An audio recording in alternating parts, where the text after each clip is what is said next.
болса да мені үйіме алып барып тастайтын еді, менің жағдайым жасайтын еді дегенге келтірді. Естеріңізде болса, Жанболат осында жаңағы ара қатынас тоқтайын деп жатқан кезде мен сырттағы жаңа жұмыстарымды бітіріп қайта оралам деген сөз айтып кетті ғой.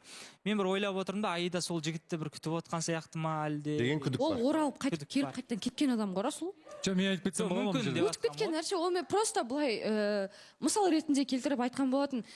Жоқ, мынандай нәрсе ғой. Мен не айтқам? Басқа жігіттер көп келтіреді екен. Жоқ, осы жерде мен айтып кетейін, Аида, ойын жинақтап ал.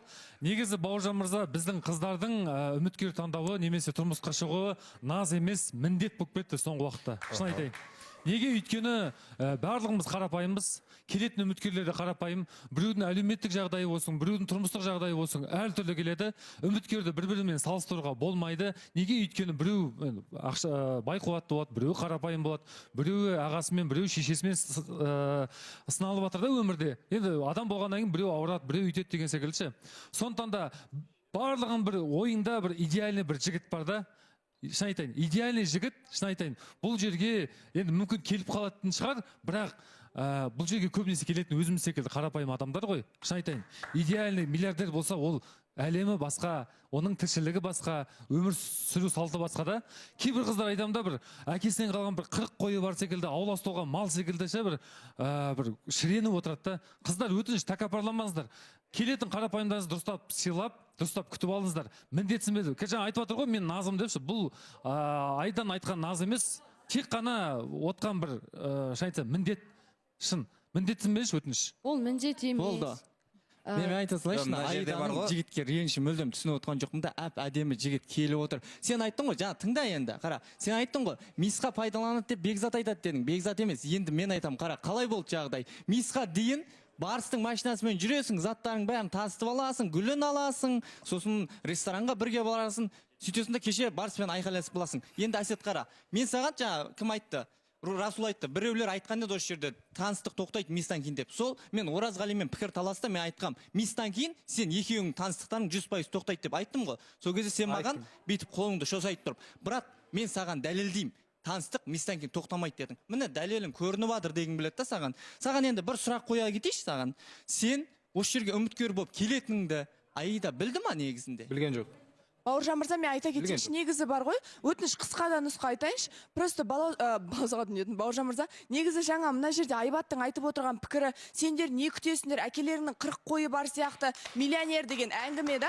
Бұл жерде вообще не к месту. Бұл жерде айтып тұрған жоқ, маған аспандағы айды алып бермеді деп. Адам үйленейін деп жатырған адамын таныстық кезінен бастап көру керек. Менің басыма қиыншылық келсе, осы адам мен үшін тұрып бере ала ма? Менің қасымда жүре алады ма деп барлық нәрсе мелочтан басталады. Қазір ондай нәрселерін айтпаса, қазір минустарын плюсқа айналдырмаса, ертең үйленгеннен кейін де бұл ер азаматқа бәрібір болады. Үйінде ұйықтап, мен заттарымды алып келе салшы деп жата береді, түсіндің ба? Ал бұл жерде жоқ, мен байқаймын да, ылғи Айбаттың тарапынан ортада қыздардың бір назы болса, Бауыржан мырза сіз айтып отырсыз, бұл сенің назың ғой, получается деп. Наз болса, Айбат шығады, ақсақалдар ұқсап, қыздар сендерге өзі не керек, сендер не қалайсыңдар, миллионер керек па деп. Әңгіме ақшада емес, әңгіме көңілде, қиналған сәтте көмектесуде, просто қызды көму керек екен деп, олай лишний раз. Жоқ, мәселе менің ойым көму емес. Шын, қара, Ақерке, сен мысалы қараш, сен де мен секілді ақсақалға тұрмысқа шығайын деп жатсың ғой? Мысалы, дұрыс па?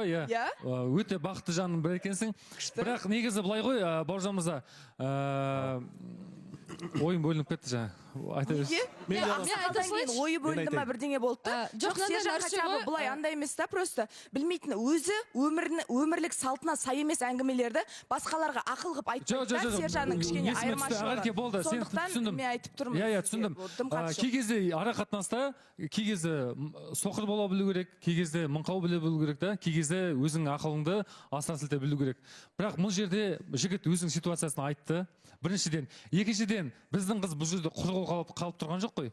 Екінші мына жақта легкий флирт болып тұр ғой. Дұрыс па, Барыспен? Сондықтан да біз Аиданы кінәлап жатқан жайымыз бар. Шын айтайын. Егер де Аида үйтіп жасамағанда, тыныштаса, бірақ екінші инициатива болу керек қой Аидада. Типа, сәлем, қалайсың, неге құрып кеттің, жоғалып кеттің ғой, барлығы тыныш па деп. Өйткені бүкіл міндетті үміткерге жауып қойып отыра берген тоже болмайды ғой. Айбат, миллиондардың не қатысы бар, осы сұраққа жауап беріп жіберіңізші. Миллиондардың, саған миллион керек деген Жоқ, кейбір қыздар бар арамызда, кейбір қыздар бар. Кәдімгідей Енді былай істейік, Айбат бірақ әңгіменің басында түрте кетті да, Айдаға қатысты емес, жалпы осы жерде бар, кейбір біздің қыздарымыз деген секілді, екеулеріңіздің де ойларыңызды түсінікті. Енді былай істейікші, Айдананың пікірін тыңдайшы, сосын Айда мен Әсет тыңдайын. Сәлеметсіздер ме, Бауыржан мырза? Жалпы мен айтқым келеді, біздің қазіргі заманда жігіттер қыз ренжісе, жігіттер в ответ ренжиді. Сол неге деймін да?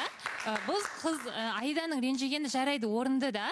Енді мысалы басында айтпаған екен, жігіттің өзінен де бар, бірден айту керек еді, бірден айтылса, дәл осындай ренжікке ұласпайтын еді. Одан кейін артынан жігіт ренжіп отыр да, неге барыспен бүйтті, сөйтті деген сияқты.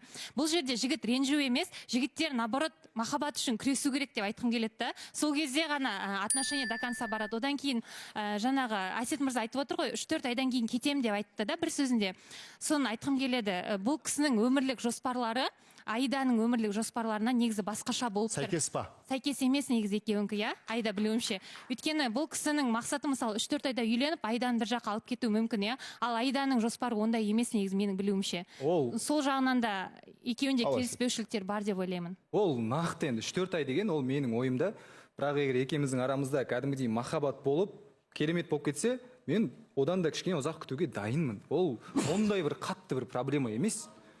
Жоқ, ол мынандай нәрсе ғой. Қазір мен қазір саған келем. Просто жаңа Айбат мырза айтып отыр ғой.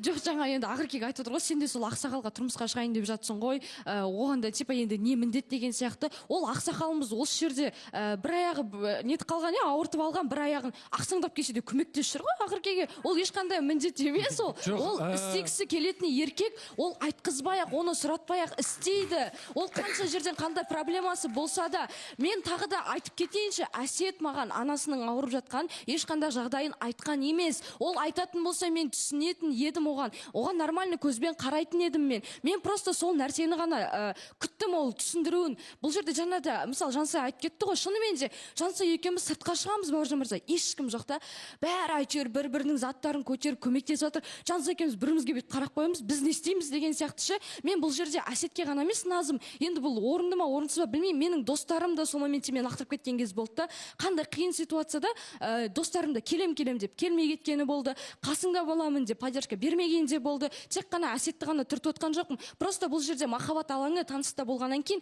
мен Әсеттің істеп жатқан қимылдарын айтып жатырмын. Жігіттер қыздар лақтырып кету деген дүние емес. Өмірде бұл сіздерге бәрін түбінде өзің істейсің, сен өз-өзіңе сен деген. Иә, сол нәрсемен енді шыққан түрім ғой меніңше қанша жерден. Мен Әсеттің өзіне де айттым. Енді біз қыздар болғаннан қатты эмоцияға берілеміз, депрессия, стрессқа кіріп кететін моменттер болады да. Менде сондай момент болды, мен жылап қалған кезімде болды ол моментте. Мен оны Әсеттің өзіне айттым. Мен жылап қалғанда сен қайда болдың сол кезде? Болмадың ба, қасымда жұбатпадың ба? Мен айтып отқан жоқпын. Сен маған миллион тауып бер, сен мені Польшаға апар, сен маған бүйт сөйт деп. Мен жай ғана қасымда маған көмек қолын созып, саған не керек, қалай көмектесейін, бәрі жақсы болады деп мені успокаивать етсе, мен болды, мен соған ғана риза болатын едім, Айбат. Мен артық нәрсе Әсеттен күтіп отқан